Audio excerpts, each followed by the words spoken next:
Vamos cantar. O hino 4. Nasceste de novo. Nasceste de novo, andas já com Deus, pertences ao povo e vai para os céus.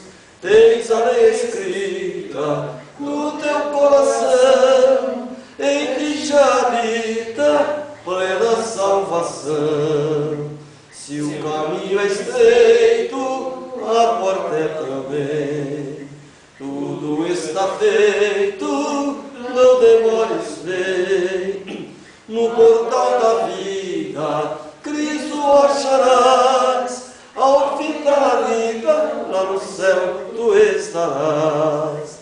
Já desceste as águas, passas-te o Jordão. Tens ainda mágoas no teu coração. Fostes batizado como foi Jesus, segues ao seu lado para o céu de luz. Se o caminho é estreito, a porta é também. Tudo está feito, não demores, vem. No portal da vida, Cristo acharás. Ao fim da vida, lá no céu tu estarás. O poder vindouro recebeste já. Tens o teu tesouro escondido lá. Vida de vitória, vives já com Deus. Marchas para a glória, andas para o céu. Se o caminho é estreito, a porta é também. Tudo está feito, não demores, vem. No portal da vida, Cristo acharás. Ao fim da vida, lá no céu tu estarás. Ao ouvir o brado, eis que Cristo vem. Tens-te preparado para dizer amém. Ao ver teu vestido, clara é a tua luz. Canta com os remidos, vem Senhor Jesus. Se o caminho é estreito, a porta é também. Tudo está feito, não demores, vem. No portal da vida, Cristo acharás. Ao fim da vida, lá no céu tu estarás. Amém. Amém. Amém. Paz seja convosco. Amém. Amados irmãos, vamos abrir a Escritura no livro de Êxodo, capítulo 2, versículo 1. Diz assim a Escritura Sagrada. Vejam, Êxodo 2, versículo 10.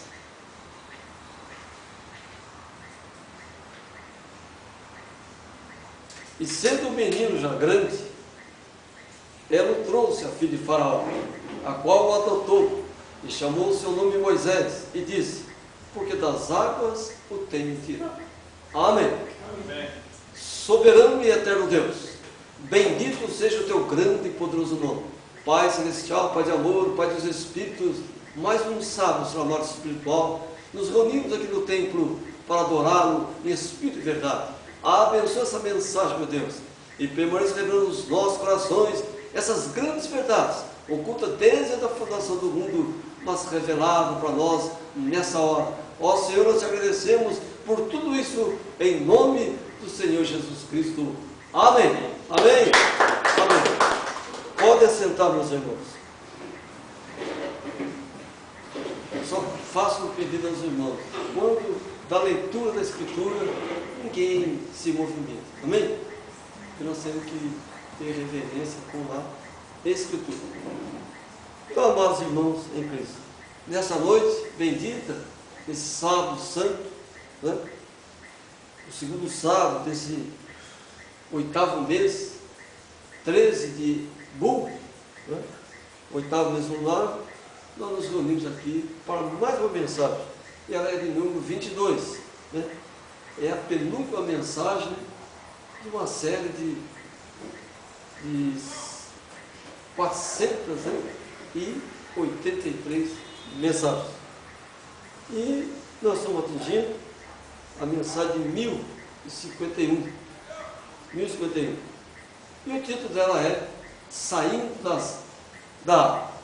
Então, amados irmãos em Cristo, é uma mensagem muito interessante e ela vai abrir ainda mais o nosso entendimento. Eu disse que a mensagem sobre o casamento não havia terminado e ela envolve muita coisa do casamento. O casamento foi desejado por Deus, o casamento é algo glorioso. A Bíblia diz que a mulher salvar-se-á dando à luz filhos dentro de um casamento, né? Ou no matrimônio, ou no leito sem mácula. E nós vivemos, há 7 dias atrás, um momento de glória, um momento histórico para nós, né? Quando o casamento verdadeiro foi restaurado. Quando nos reunimos na minha casa, e ali foi ministrada a bênção apostólica das bodas. E isso é muito glorioso, porque há muito tempo que isso não se realiza. Né? Há muito tempo o homem deixou isso de lado. Hoje o casamento está banalizado pela sociedade ímpia. Mas nós continuamos valorizando o casamento, crendo que é uma instituição divina e que foi algo amado e desejado por Deus. Né? Então, o casamento, é claro, um sacerdócio, podemos dizer, né? É a renúncia, né? Da vida de solteiro para uma vida de responsabilidade. Mas nessa noite, irmãos, eu presto muita atenção. Não deixa sono, criança, nada te atrapalhar. Vamos prestar atenção. Meditar na profundidade da Escritura. E o porquê de Satanás ter se levantado contra nós, né, nesses dias, né, tentando fazer com que a impiedade fale mais alto nos corações. Mas por que tudo isso? Por causa da excelência da revelação. E nós somos privilegiados por Deus. Deus tem nos dado grandes revelações e nós temos exercido isso aí. Nós sabemos que a marca da besta, que as 3 características da besta são aí: marca, número e nome da besta. Então Satanás não consegue nos laçar aí, mas ele tenta nos laçar pela adoração. Mas Deus tem nos revelado os ardis de Satanás. Deus tem nos abençoado nessas reuniões de igreja que fazemos. E há 7 dias atrás, simplesmente, nós derrotamos as 7 dimensões do inferno. Por quê? O verdadeiro casamento foi restaurado. E logo no outro dia, Satanás já se manifestou, querendo deturpar a graça, querendo, enfim, entristecer os nossos corações. Mas diz a Escritura, então nós resistimos ao diabo e ele fugirá de nós. E o que é resistir a Satanás? Viver a Escritura, né? Viveu assim, diz o Senhor. Não dá lugar para que o inimigo tenha força para nos derrotar. Não. Então, nós obtivemos uma grande vitória naquele dia. A apresentação do primogênito já é uma grande vitória, porque o mundo religioso, ele apresenta o primeiro filho, o segundo, o terceiro, o quarto, as meninas, tudo. A Escritura continua dizendo que só um deva se apresentar. É igual às línguas estranhas, que fale 2 ou 3, mas que haja intérprete, e não 50, 100, 200 pessoas falando em outras línguas. Não, nós não somos religiosos, nós não somos uma denominação, nós somos uma parte da noiva de Cristo que ama ao Senhor Jesus Cristo. É isso. Nós somos eleitos do Senhor, nós somos predestinados pelo Senhor, mas nós não podemos ficar no sono da indolência. Não podemos ficar no sono da incredulidade. Não. Nenhuma palavra torpe pode sair das nossas bocas. Não. Isso não é bom. Então nós temos que exercer a santidade para termos domínio sobre Satanás. e nem colocar coisas más diante dos seus olhos. Ele tem feito isso. Satanás tem colocado coisas más diante dos seus olhos. E o salmista diz: não coloqueis coisas más diante dos vossos olhos. Quando a gente vem para o templo, a gente vê muitas coisas más. Vê, que ele coloca na nossa frente. Homens nus, mulheres produzidas, homens produzidos, enfim, tudo ele coloca na nossa frente. E quando nós chegamos ao templo, nós pedimos até perdão ao Senhor na frente dos nossos olhos surgirem coisas más. A televisão é dona disso, de colocar coisas más na vida das pessoas. Né? A sociedade ímpia aí, ela dia e noite, colocando coisas más nos nossos olhos. Os maus exemplos da sociedade, o mau exemplo da juventude, o mau exemplo das autoridades, são coisas más diante dos nossos olhos. Mas nós não podemos nos deixar dominar por essas coisas. Amém? Não. Então, amados irmãos, saindo das águas, da água, é algo tremendo. Né? Perdão, saindo das águas, é algo tremendo. Porque essa passagem aqui é exatamente sobre o que? Moisés. O nome Moisés significa saindo das águas. Eu estava contando para os irmãos, na minha mais tenra infância, né? Ali para eu tinha acho que 7 anos e pouco de idade, eu queria aprender a nadar e acabou minha roupa enroscando naqueles ferros da ponte antiga. Havia uma ponte moderna e uma antiga. A erosão foi corromper tudo aquilo ali. E minha roupa enroscou ali. E eu estava morrendo afogado. Lembro que 2 mãos me pegaram, tiraram dali e me colocaram na beira do rio. Depois eu voltei lá em São Paulo, lá em Tremembé, lá junto ao Rio Paraíba do Sul, e da ponte, que era nova naquela época, né? Eu, lá para os idos de 1954, né? Eu fotografei aquela região lá. Mas lá também eu fui tirado das águas. E mais tarde, muito tempo depois, Deus me revelou que o meu nome espiritual é Moisés. E qual era a missão de Moisés? Tirar o povo do Egito. Qual é a missão que Deus tem me dado? A mesma. Né? Então, tirando das águas, saindo das águas, por exemplo, está intimamente ligada com a minha vida espiritual. Porque aquelas mãos benditas me tiraram. E as outras crianças entenderam que eu estava andando sobre as águas. E queria que eu repetisse aquilo. Eu não andei sobre as águas, fui carregado. Né? Então, isso aconteceu, né? Na minha infância. E eu louvo ao Senhor Jesus Cristo por tudo isso. Mas essa mesa dessa noite, meus irmãos, a gente vê quão glorioso ela se apresenta, quão maravilhosa ela é. E ela vai ser uma mensagem de muita importância para nós, na nossa vida cristã, na vida conjugal de cada um dos irmãos, né? Na vida conjugal das pessoas que casaram no futuro. Né? Então, sair das águas representa, podíamos dizer, em outras palavras, o próprio batismo. Né? Porque Moisés foi lançado nas águas para a morte. Mas Deus não permitiu que Moisés fosse morto. Ele foi colocado dentro de uma pequena arca, que foi betumada. Mas Deus não permitiu que o profeta morresse. Era plano de Satanás. Plano de Satanás. Na minha infância, por 3 vezes, o Espírito saiu do meu corpo e me deram como morto. E me levaram para o tal de posto de puericultura. O médico mandou dar o atestado de óbito, que estava morto, mas o Espírito voltou para o corpo. Então Satanás sempre lutou contra minha pessoa, desde criança. Tenho passado lutas difíceis, lutas e mais lutas, incompreensões, críticas e tanta coisa. Mas até aqui, o Senhor tem me guardado, o Senhor tem me abençoado. Né? O Senhor tem guardado os meus passos. E entendo que tenho feito pouco pelo meu Senhor, tenho que fazer mais ainda. Né?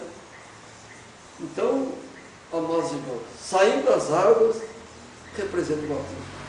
Então, verdadeiramente Moisés ele permanece como um dos grandes profetas de Deus. Jesus era um Deus profeta, Moisés, um profeta de Deus.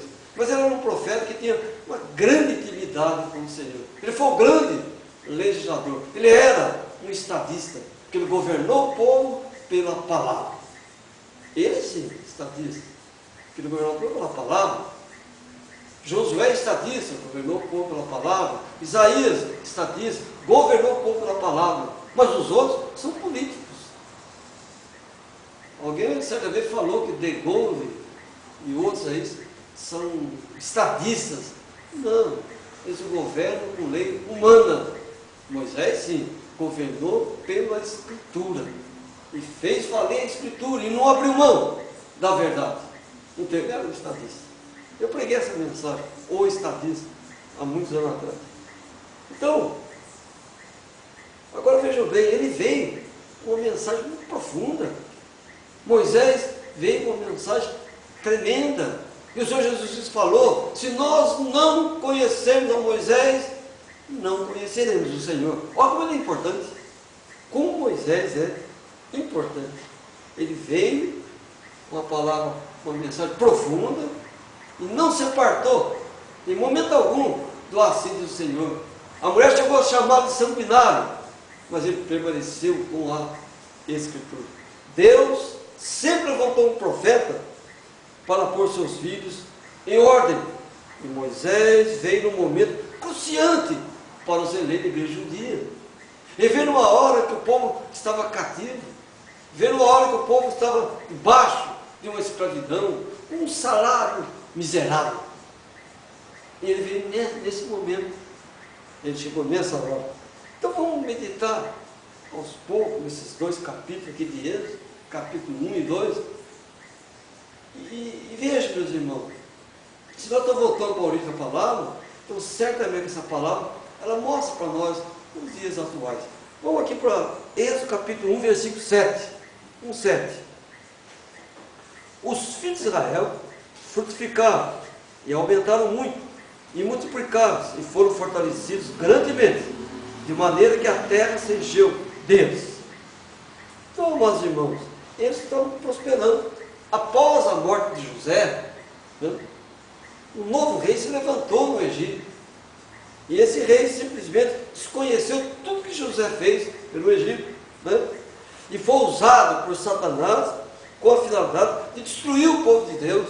Depois o irmão leia na íntegra, né, esse capítulo 1, muito importante isso aí. Destaque que o sistema político religioso daquela hora, de uma forma terrível, de uma forma melancólica, aumentou sobremaneira a carga tributária e aplicou a mais perversa e dura servidão para o povo de Deus. Isaías diz: ai daquele que decreta leis injustas para o meu povo, para as viúvas e os órfãos. E Faraó fez isso, decretou leis injustas. E hoje as nações decretam leis injustas, mas no meio desse povo está o eleito e o chamado do Senhor. Amém? Estão ali, melhor dizendo. Então, amados irmãos em Cristo, o povo de Israel, quanto mais produzia, mais era afligido. Como é que é a nação gentia hoje? Trabalham e ganham pouco. E os corruptos ganham muito. Mas sempre o diabo agiu assim. Ele escraviza o pobre, faz o pobre se revoltar-se contra tudo e contra todos, né, por causa da fúria satânica pelo dinheiro. As denominações estão nesse nível, lamentavelmente. Mas Deus tem preservado a sua semente. Satanás tem procurado destruir a semente verdadeira. Oh, mas ela está guardada por uma mensagem tremenda. A mensagem é a veste do nosso espírito. O homem espiritual, templo do Espírito Santo de Deus, tem uma veste chamada mensagem do tempo do fim, mensagem restauradora. E Deus tem feito valer a sua palavra. Olha o 16 aqui agora, 1:16. E disse: quando ajudares no parto as hebreias e as virgens sobre os assentos, se for filho, matai-o, Mas se for filha, então viva. Amados irmãos em Cristo, como isso aqui é profundo. Além da servidão dura e implacável, não é?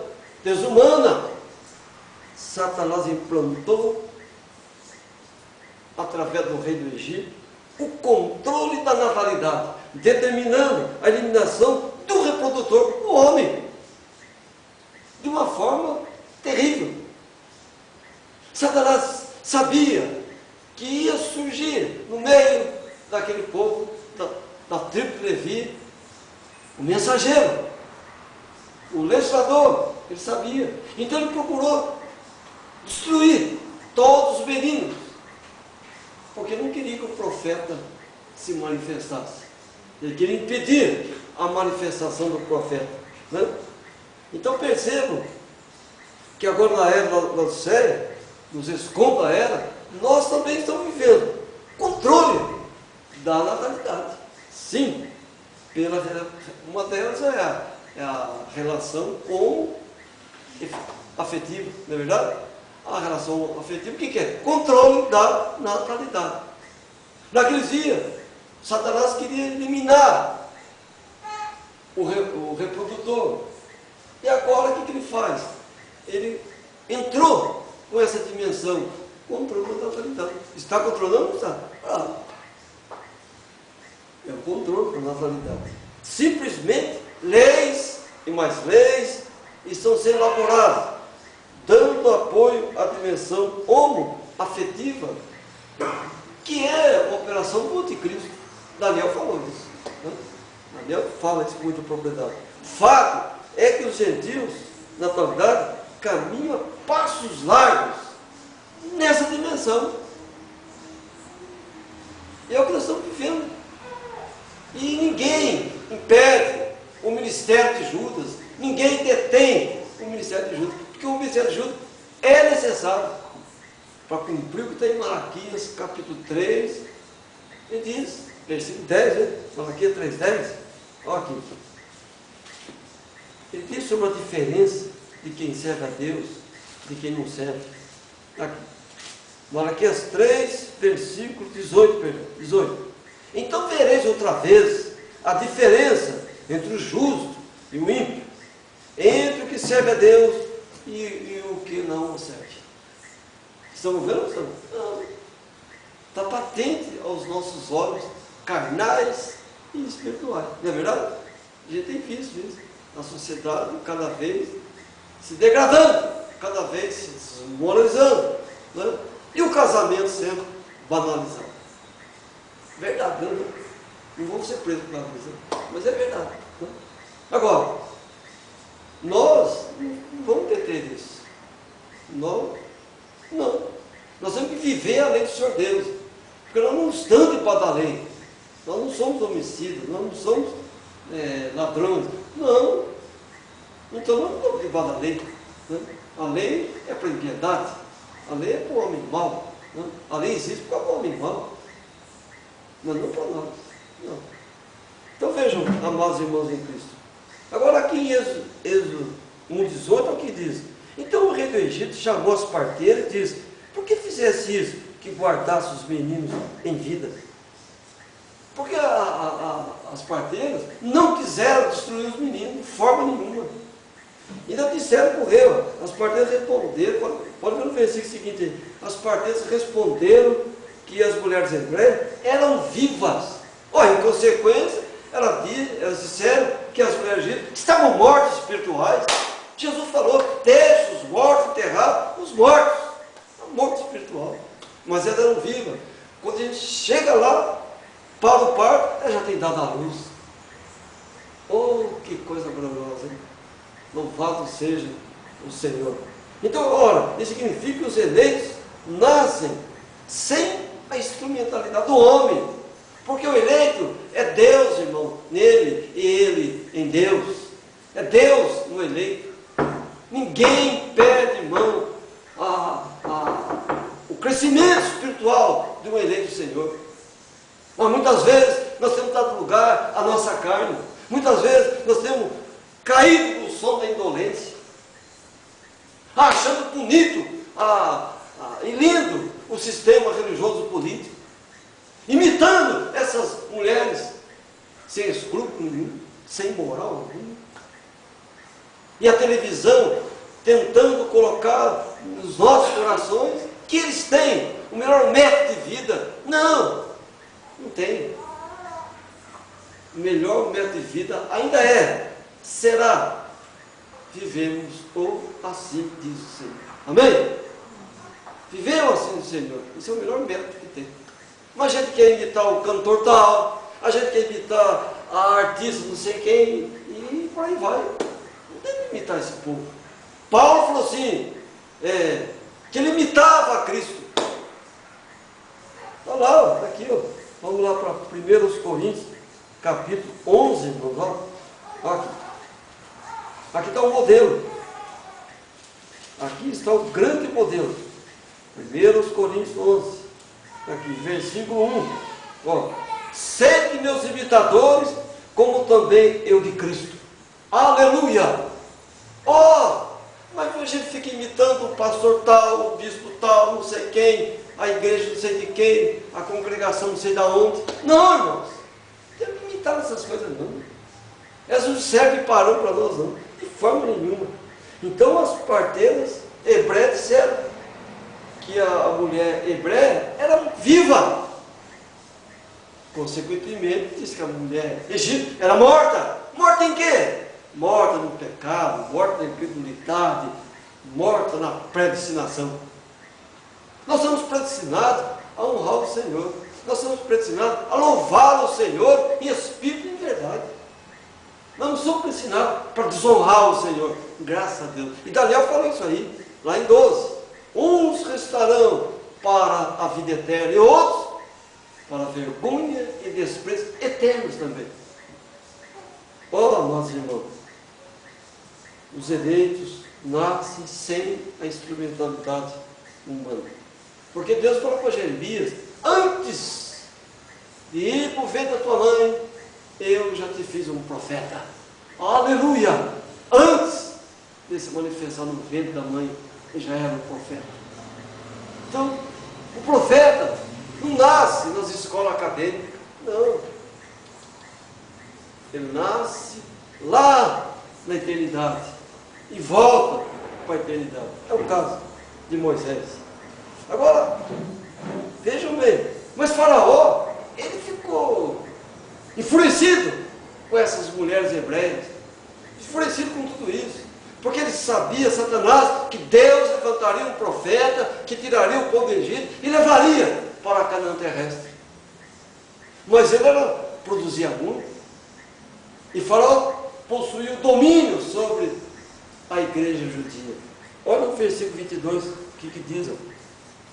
Então ordenou Faraó a todo o seu povo, dizendo, a todos os filhos que nascerem, lançareis no rio, mas a todas as filhas guardareis com fita.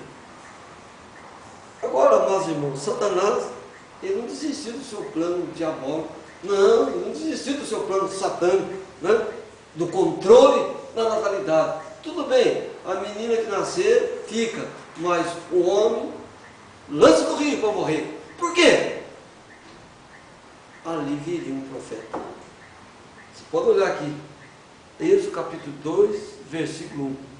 E foi-se um varão da casa de Levi e casou com uma filha de Levi. E a mulher concebeu e teve um filho. E vendo que ele era formoso, escondeu-o 3 meses. Está falando de Moisés. Está falando de Moisés. E Satanás queria impedir a manifestação do profeta. Não conseguiu. Agora, vamos lá para 1 Timóteo, capítulo 2,15. 1 Timóteo 2,15. Lá no Novo Testamento. Aqui. 2,15. O que diz aí?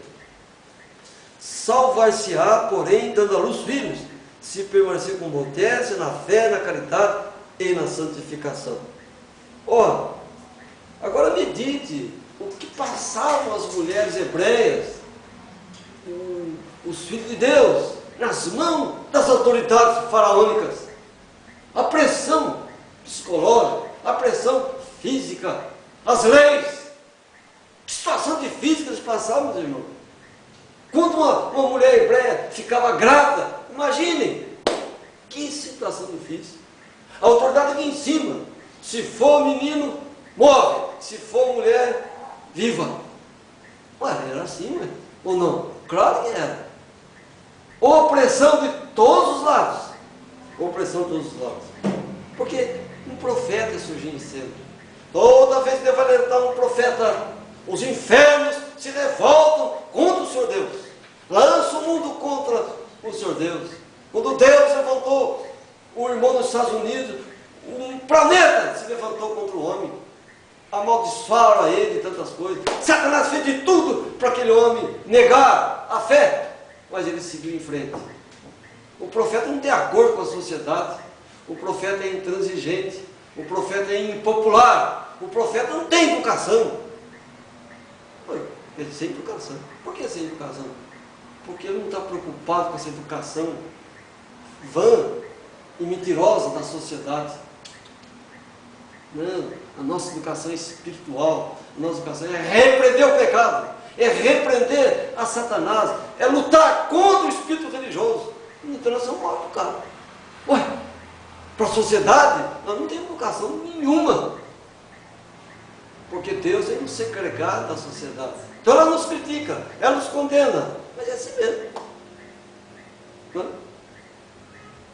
Então nós passamos por impopulares, intransigentes, mal educados. Agora, então vejam bem, meus irmãos, salvar-se-á dando à luz filhos. Né? E Satanás sabe disso. Sabe.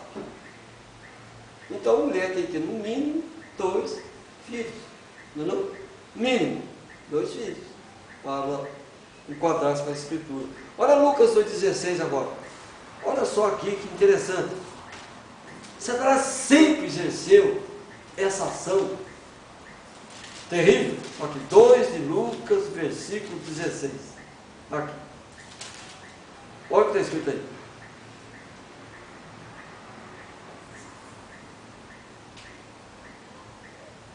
Satanás, irmãos, ele simplesmente, ele tem um ódio. Ele tem um ódio mortal do povo de Deus. Ele tem um ódio mortal dos eleitos. Porque ele quis ocupar o lugar dos eleitos, mas não conseguiu. Ele quis ficar nas nuvens, acima do Senhor. Nós somos essas nuvens. Mas Satanás queria, de toda maneira. E não é esse 2,16 que eu queria ler, não. Mas vou ler aqui, já que eu citei. Né? E foram apressadamente e acharam Maria e José e o menino deitado na manjedoura. Ali José representa um profeta. José também pode representar o corpo de Cristo. Maria, a noiva. E ali estava o Senhor. Aleluia! Louvado seja Deus. Mas veja que Herodes, ele ficou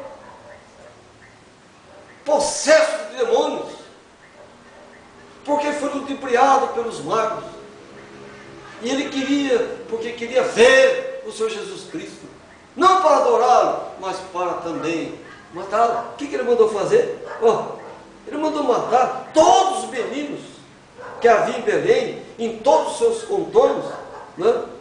De 2 anos para baixo. Segundo o tempo que ele queria. Os magos. Controle da natalidade. Mas visando o quê? Matar o Deus profeta. Você não consegue matar Deus. Né? Possível. Mas era o plano. Quantas crianças foram sacrificadas? Porque ele sabia que naquela idade para baixo, o Deus profeta se manifestaria. E lá, com o faraó, ele sabia que naquele tempo, o profeta de Deus ia se manifestar. Ele tentou destruir. Vejam que coisa terrível. Então, na imagem, que é o Velho Testamento, Satanás agiu com o controle satânico da natalidade. Determinou sobre a morte dos homens. Agora, aqui na sombra, no Novo Testamento, nós encontramos novamente o inimigo exercendo o controle satânico da natalidade. Então, observe que Deus revela que a mulher salvar-se-á dando à luz filhos. Amados irmãos em Cristo, bem se indica, então, como eu já falei, que no mínimo tem que ter 2 filhos, né? Plural, né? 2. Né? Então, sim, a mulher, aquela família, poderá optar pelo controle da natalidade. Depois, eu falarei mais profundidade sobre esse assunto. Mas, pode? Pode. Claro. Se ela diz que o mínimo é 2, e com 2 ela está de acordo com a Escritura, amém. Né? Moisés e Jesus, eles são primogênitos. Né? Moisés era um profeta de Deus, e Jesus, o Deus, profeta, a palavra manifesta, que habitou entre nós. Né? Diz a Escritura que era a plenitude da divindade. Então observe, coisa interessante, que o Egito abrigou os eleitos de Deus da igreja judia. Olha que coisa. Mas foi o próprio Egito que tentou matar o profeta de Deus, que recebeu Jesus, Maria e José. Que coisa! Por que ele recebeu? Oh, porque do Egito sai o corpo de Cristo e a noiva para o rapto. José, o corpo de Cristo. Maria, a noiva verdadeira. E ali estava o quê? A manifestação da palavra de Deus. A palavra feita carne. Deus, profeta. Aleluia. E foi no Egito de novo. Não foi? Foi no Egito. Note então que José, o corpo de Cristo, Maria, a noiva, foram para o Egito. E o que simboliza isso? O arrebatamento. O arrebatamento. Então veja que a noiva e o corpo de Cristo sairão da Canaã, sairão da Canaã celestial, do meio, sairão para a Canaã, né? Do meio dos gentios. A noiva é gentia. A noiva é gentia. Com quem casou José? Com uma mulher gentia. Com quem casou Moisés? Com uma mulher gentia. Do gentio sairá a noiva. Aleluia. E quando os irmãos de José chegaram ali no Egito, a noiva já estava no palácio. Oh, glorificado seja o Senhor. Está falando 144 mil, porque Benjamim ficou para trás. Benjamim representa os 144 mil. Mas a noiva já estava no palácio. Glorificado seja o Senhor. Aleluia. Então aqui você tem simplesmente o sol da justiça manifestando o seu poder e a sua glória. Mas eu gostaria, vou usar uma expressão aqui mesmo, contundente, sacudir a congregação. Né? Bem, observe que o controle da natalidade não é antes do casamento, pós o casamento. Porque se a mulher já tem 2 filhos, o casal pode optar por ter mais, porque ele cumpriu a Escritura. Mas o salmista diz: enchei a vossa aljava de filhos, porque são herança do Senhor. Mas 2 é o mínimo. Concordo? Amém?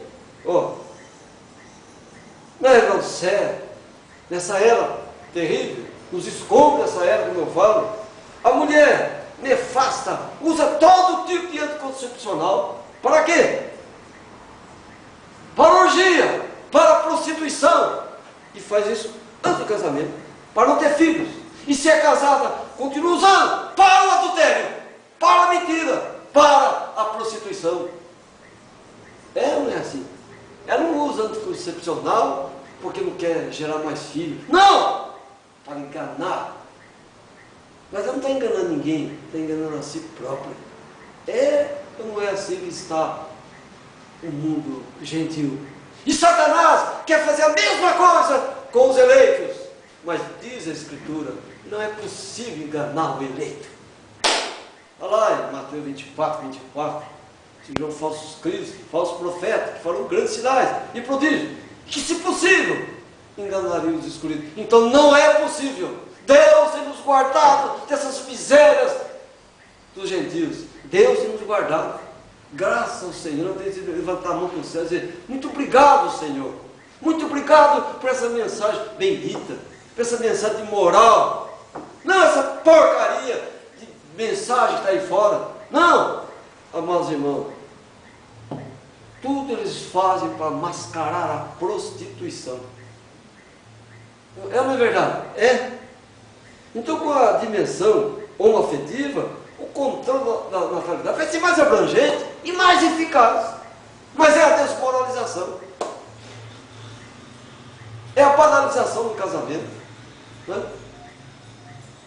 Agora, Daniel falou isso em Daniel 11:37.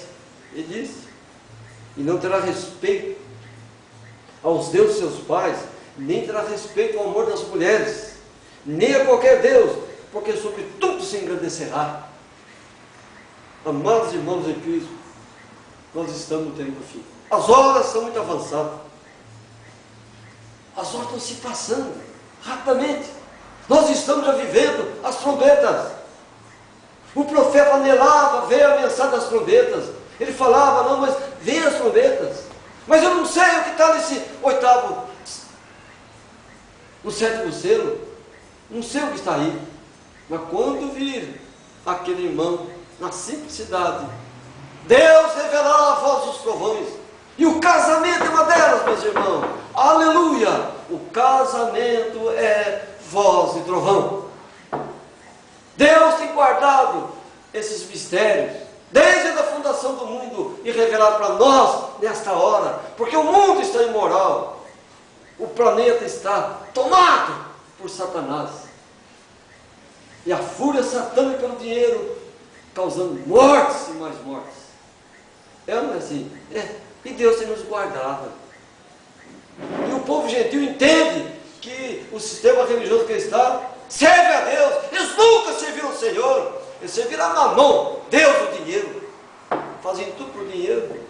Eles não fazem um culto se não tiver dinheiro. Não, tem que ter o dinheiro. Dinheiro para Jesus, dinheiro para Jesus, dinheiro para Jesus. Não, Jesus não precisa do centavo. E eles usam e abusam. Agora eu quero ir um pouquinho mais à frente. Abra em Gênesis, capítulo 38, versículo 9. Olhem só essa parte aqui, como ela é interessante isso aqui. É sempre bom depois o irmão ler o capítulo todinho. A gente pega os pontos mais sobressalentes, mas tenha tudo ainda. Gênesis 38, versículo 9. Aqui, 38, 9. Ninguém, não, isso aqui não, perdão, 38, 9, aqui. Onã, porém, soube que essa semente não havia de ser para ele. E aconteceu o quê? Quando entrava a mulher de seu irmão, derramava na terra, para não dar semente a seu irmão. Amados irmãos em Cristo, o onanismo veio de Onã, né? Falavam de Onã. Onã era um dos filhos de Judá. Então, o onanismo é exatamente o controle da natalidade exercido pelo homem para não engravidar uma mulher. Onã não queria que aquela mulher, que era viúva, que era esposa, havia morrido, que gerasse filho dele, não queria. Se um homem toma uma mulher, é para ter filho, meus irmãos, no mínimo 2. Então ele não cumpriu as escrituras, ele morreu, pagou com a vida. Também não quis ter filho com aquela mulher, que não usava o corpo dela, mas não quis que ela gerasse filho. E que diz a Bíblia? A mulher casada, né? Salvar-se-á, dando à luz, filhos. Então, não um só, 2 no mínimo, mas eles 2 fizeram isso. Então vejam bem, agora, amados irmãos em Cristo, a mulher era fértil, ela tinha condições de dar luz, mas veio o quê? O controle da natalidade, né? O controle da natalidade, de uma forma satânica. Simplesmente Onã rejeitaram ter filhos. Tem mulher que não quer ter filho, porque ela vai perder um pouco da estrutura dela e tal, né? E uma mulher que tem filho, ela é igual a mulher que não tinha filho, né? Fica diferente, claro, filho, né? Mas elas não querem ter filhos, mas usam os anticoncepcionais para a prostituição. Elas negam, rejeitam ter filhos para andar como uma desvairada, para baixo para cima. E é o que o diabo quer fazer entre nós. Mas se nós tivermos a vergonha de Cristo em nós, Satanás nunca terá esse poder. Nunca. Por que Satanás tem feito o que tem feito com esses religiosos? Porque eles não vivem assim do Senhor. O diabo não quer que a gente viva a Escritura, quer que a gente viva costume de igreja. Igrejas fracassadas, igrejas mortas, altares contaminados pelo pecado, pela mentira e pela desgraça. Mas Deus tem levantado nesse planeta homens e mulheres de vergonha ainda, ainda que sejamos poucos. Oh, mas nós temos a luz do Senhor Deus. Amém? Nós temos a luz do Senhor. Nós não estamos em trevas. Nós não servimos a Satanás. Não estamos aqui para ocupar cargo político, religioso. Não! Nós estamos aqui para combater o espírito religioso e amar até o inimigo. E assim temos feito. Satanás não gosta de amor, ele gosta de ódio, ele gosta de confusão. Não, nós estamos amando até o inimigo. É verdade ou não é? Verdade. Olha, irmão, rejeição dos filhos para Deus é morte. Então, e o que é morte? Separação eterna de Deus. Então, Onã morreram. Judá se uniu com uma cananeia, né, a qual deu à luz os 3 filhos, Onã e Selá. 3 filhos. Mas 2 filhos dele não honraram o assíduo do Senhor. Morreram. Rejeitar filho é morte. Morte. Morre.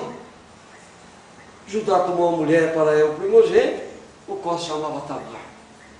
Mas Onã ele não queria gerar filho, por isso que ele morreu. E na lei de Moisés, um irmão casava com a viúva para suscitar filho, e outro também não queria, morreu também, morte. O homem não pode ter uma mulher só para ter leis, ele tem que gerar filhos. Agora, amados irmãos em Cristo, então Onã, ele entrou aquela mulher, né, para que filhos fossem gerados, mas ele rejeitou, né? Ele exerceu o controle incorreto da natalidade e perdeu a sua filha. Tamar foi pejada de adultério pelo próprio sogro. Judá encontrou ela um caminho. Eu preguei uma mensagem uma vez aqui sobre esse caminho. Encontrou com ela e ela se enfeitou de uma prostituta. E ele tomou o corpo daquela mulher, mas ele não sabia que era a sua nora. E diz a lei do Senhor que não descobrirás. O sogro não deve descobrir a nudez da sua nora. Mas ele fez isso. Deu o cajado, deu o lenço e deu um cabrito para aquela mulher, como sinal do homem que esteve com ela. E quando ele soube que era Tamar, que Tamar estava pejada do adultério, ele falou assim: ela tem que ser morta. Mas do homem que eu estou pejando do adultério, eu tenho esses pertences. O homem que tocou em mim é dono desses pertences. E agora? Mas Deus foi tão maravilhoso para com Tamar, porque ela deu à luz 2 filhos. Aleluia! Ela adulterou, ela errou, ela pecou, mas o Senhor se apiedou dela. Nasceu quem? Nasceu 2 meninos, dá o nome aqui no versículo 30, no 29 do 30, Pérez e Zerá. A mulher salvar-se-á, dando à luz filhos. Que coisa permitida. Deus é Deus. Permitiu tudo aquilo para nos ensinar nessa noite essas coisas. Deus teve misericórdia de Judá. E da onde veio Jesus? Da tribo de Judá. Deus não quer entender as coisas. Ele permite certos acontecimentos para sondar os corações. E aqui aconteceu, mas ela se salvou, porque simplesmente Deus teve misericórdia dela. Né? Mas isso é tremendo. Né? Judá achava que ela era uma prostituta. Ela não era prostituta. Mas ela queria ter filhos. E os outros nunca deram. Rejeitaram. Então ela usou o próprio sogro. E ele tomou uma prostituta. e fez isso. Agora, amados irmãos, para encerrar, olha que Apocalipse 12, versículo 17. 12, 17. Diz: o dragão irou-se contra a mulher e foi fazer guerra ao resto da sua semente, os que guardam o mandamento de Deus e têm o testemunho de Jesus Cristo. Agora, vamos comparar isso aí com Apocalipse capítulo 14, versículo 12 também. 14 e 12. Aqui está passando os santos, aqui estão os que guardam os mandamentos de Deus e a fé de Jesus. Ora, amados irmãos, tudo isso está acontecendo na atualidade, é porque há um profeta, há uma noiva e uma igreja, corpo de Cristo, ainda no planeta. Satanás ele vai exercer o mais terrível controle da natalidade para impedir o nascimento dos filhos da luz. Nascer através do batismo em nome do Senhor Jesus Cristo. Como Satanás luta contra esse batismo, porque é o começo da santificação, mas muitos têm ficado na beira do rio, como ficou Simão, o mágico. Ele não subiu, ficou ali. Irmãos, Satanás tem exercido um controle total sobre a humanidade.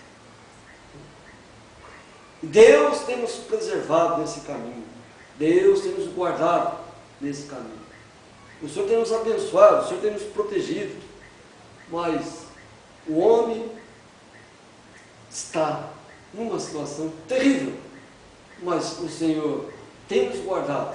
E nessa era de melancolia, de crimes, de tantas coisas, é uma era áurea da revelação da Escritura do Senhor.